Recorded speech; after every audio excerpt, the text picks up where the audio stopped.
ദീന് ഹക്കാന്നുള്ളതിന് തെളിവൊന്നും ആവശ്യമില്ല, സൂര്യനും ചന്ദ്രനും തെളിവ് ആവശ്യമില്ല. പക്ഷെ എന്നാലും ഞാൻ ചോദിക്കാം, ഈ ദീന് ഹക്കാണെന്നതിന് ആ ഒരു കിണർ പോലും തെളിവല്ലയോ?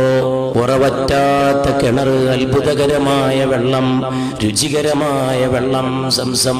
പുണ്യ നബി സല്ലല്ലാഹു അലൈഹി വസല്ലം അരുളി ചെയ്യാണ്, ഇസ്മായിൽ നബി കാലിട്ടടിച്ച ഇടത്ത് നിന്ന് ജലധാര പൊട്ടി ഒഴുകിയപ്പോ ഹാജറ വെള്ളത്തോട് വെള്ളമൊന്ന് അടങ്ങണമെന്ന് പറഞ്ഞു, അല്ലാഹുവിനോട് പ്രാർത്ഥിച്ചു.